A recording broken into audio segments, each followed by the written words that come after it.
Hello friends, आप देख रहे हैं आपका चैनल शेयर बाजार विद आयुष। और दोस्तों बात करेंगे इस वीडियो में किसके बारे में, एथर एनर्जी के आईपीओ के बारे में। तो दोस्तों एथर एनर्जी आपको बताया दिया था, कल की अनाउंसमेंट तो हो चुकी है, लेकिन जो बाकी की डिटेल्स हैं उन सब का हम वेट कर रहे थे। तो इस वीडियो में दोस्तों इसके बारे में बात करेंगे, जो यहाँ पर बाकी की डिटेल्स निकल कर आई है वो हम डिस्कशन करेंगे। ये बात ध्यान रखिएगा, ये आईपीओ के ऊपर एनालिसिस नहीं होने वाला है, लेकिन जो डिटेल्स निकल कर आई है वो आपके साथ मैं शेयर करने वाला हूँ। जो एनालिसिस है वो दोस्तों हम एक अलग से वीडियो में करेंगे, पूरे वीडियो में करेंगे।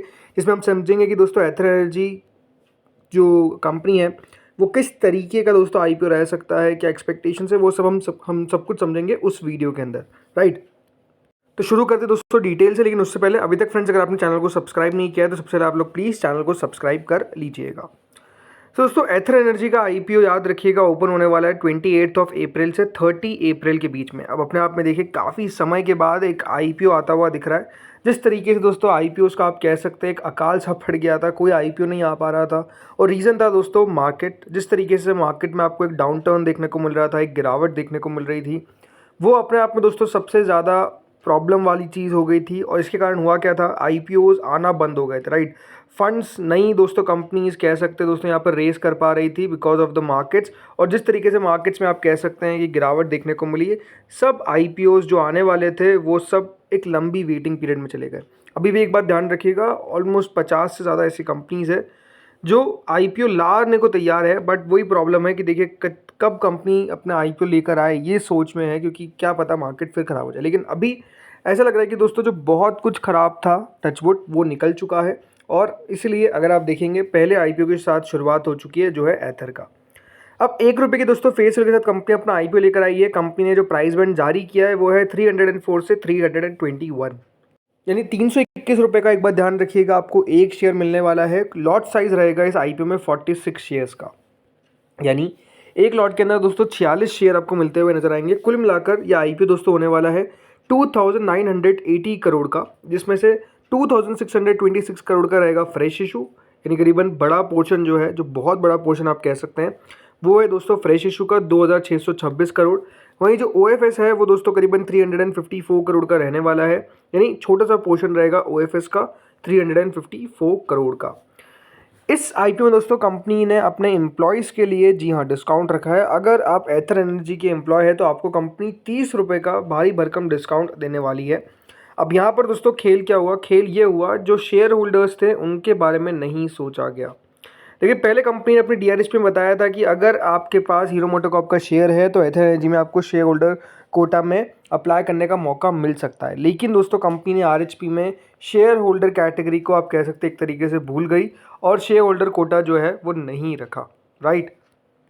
यानी इस आईपीओ के अंदर जो शेयर होल्डर कोटा होना चाहिए था उसको दोस्तों कंपनी के द्वारा नहीं रखा गया। ये अपने आप में मेरे हिसाब से थोड़ा सा गलत किया गया, बिकॉज काफ़ी देखिए इन्वेस्टर्स थे जिन्होंने सिर्फ हीरो मोटोकॉर्प का एक शेयर इसलिए खरीदा था ताकि वो एथर एनर्जी के अंदर पैसा जब आईपीओ आएगा तो एक कैटेगरी उनके पास एक्स्ट्रा हो जाएगी और पैसा वहाँ वो लगा देंगे।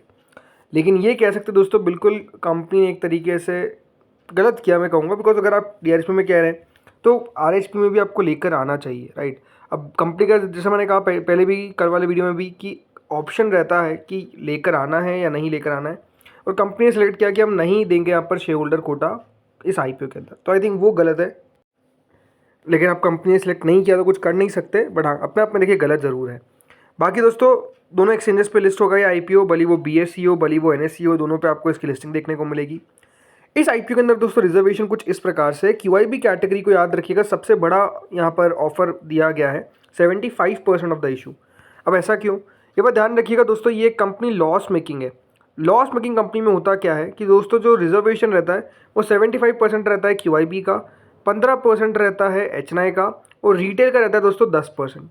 इस आईपीओ में भी ऐसा ही है, रिटेल को दिया गया है मात्र दोस्तों 10% हिस्सा। यानी एक बात ध्यान रखिएगा, ये इशू ज़रूर क्लोज टू 3000 करोड़ का लग रहा है। कितने का है, 2980 करोड़ का। लेकिन रिटेल के हिस्से में कितना आएगा ये बात ध्यान रखिएगा, 2980 करोड़ का आईपीओ ज़रूर है, लेकिन रिटेल के हिस्से में सिर्फ 10% आने वाला है, यानी करीबन 298 करोड़। यानी मात्र 300 करोड़ के शेयर्स जो है वो रिटेल के दोस्तों हिस्से में आते हुए नजर आएंगे। यानी आप समझ सकते हैं कि अगर इशू को बहुत अच्छा रिस्पांस मिल जाता है और मान लीजिए यहाँ पर 5 से 6000 करोड़ आ जाते हैं, अगर मैं मोटा मोटी मान के चलता हूँ कि 6000 करोड़ रिटेल ने इस आईपीओ में लगा दिए फॉर एग्जाम्पल ओनली, तो ये IPO क्लोज टू 20 गुना सब्सक्राइब हो जाएगा, तो फिर 20 में से एक को मिलेगा, राइट। तो आप समझ सकते हैं कि यहाँ पर जो रिटेल का हिस्सा है वो सिर्फ 10% का रखा गया। अब ये बात ध्यान रखिएगा, 6,000 करोड़ मैंने एग्जाम्पल के तौर पे दिया, ऐसा नहीं है कि 6,000 करोड़ आएंगे आएंगे, हो सकता है कि इससे कम आए, हो सकता है कि इससे ज़्यादा है, वो हम आगे बात करेंगे। बाकी HNI को 15% दिया गया है। अब ये बात ध्यान रखिएगा, एम्प्लॉय कैटेगरी भी है, तो हर एक कैटेगरी में से थोड़ा थोड़ा एम्प्लॉय को भी बांट दिया जाता है, तो इस तरीके से किया जाता है। बाकी देखिए IPO 30 अप्रैल को दोस्तों क्लोज होगा और इस IPO के बाद अलॉटमेंट आने वाला है 2 मई को। जी हाँ, 2 मई को याद रखिएगा, कंपनी का अलॉटमेंट की डेट बताई गई है टेंटेटिव। वैसे तो देखिए अगले दिन IPO का अलॉटमेंट आ जाता है, बट यहाँ पर 2 मई फ्राइडे रखा गया है। हो सकता है कि हाँ जी, आप याद रखिएगा 1 मई को मार्केट्स का हॉलीडे है, महाराष्ट्र डे है शायद तक, इसके कारण मार्केट्स याद रखिएगा बंद रहेंगे। इसके अलावा 5 मई को पैसा रिफंड और लिस्टिंग होगी इसकी 6 मई को। तो 6 मई तक दोस्तों ये IPO आपको लिस्ट भी होता हुआ देखने को मिल जाएगा। बट हाँ, इस IPO में अगर आपको रिटेल में एक एप्लीकेशन लगानी है तो एक लॉट में 46 शेयर्स मिल रहे हैं, जिसके लिए आपको 14,766 रुपीज़ पे करने पड़ेंगे। आप मैक्सिमम 13 लॉट्स तक जा सकते हैं, 1,91,000 रुपीज़ के आसपास आपको अप्लाई करना पड़ेगा। फिर स्मॉल HNI कैटेगरी आती है जिसमें 14 लॉट्स मिनिमम रहते हैं, वहाँ पर आप मैक्सिमम 67 लॉट्स तक जा सकते हैं। और फिर दोस्तों बिग HNI कैटेगरी आती है जहाँ पर मिनिमम 68 लॉट्स रहते हैं। अब दोस्तों बात करते हैं यहाँ पर एथर एनर्जी का प्राइस बैंड के हिसाब से वैल्यूएशन क्या है। तो देखिए कंपनी जो अपना IPO लेकर आ रही है वो लेकर आ रही है at a market cap of 11,955 crore. जो कल दोस्तों बताया था आपको कि 12,000 करोड़ के आसपास कंपनी वैल्यूएशन सेट कर सकती है पोस्ट मनी, वो एक्जैक्टली दोस्तों इसी तरीके से किया गया है। 12,000 करोड़ का दोस्तों वैल्यूएशन जो है वो कंपनी ने रखा है। बट क्योंकि एक बात ध्यान रखिएगा, ये एक लॉस मेकिंग कंपनी है, तो PE देखने का कोई सेंस नहीं है, बिकॉज आपको माइनस में दिखेगा because of the loss making company. Price to book value करीबन 13.38 का है। अब यहाँ पे अगर आप बाकी कंपनीज देखेंगे तो आप हीरो मोटोकॉर्प से देखिए, इसको बिल्कुल भी नहीं नाप सकते, वो गलत होगा। इसके अलावा बजाज से भी नहीं कर सकते। ओला इलेक्ट्रिक इसका तब भी आप कह सकते हैं सही तरीके से कॉम्पिटिटर है, बट यहाँ पर भी अगर आप देखेंगे तो करीबन प्राइस टू बुक वैल्यू के हिसाब से 8.83 के आसपास ये कंपनी आपको मिल जाती है।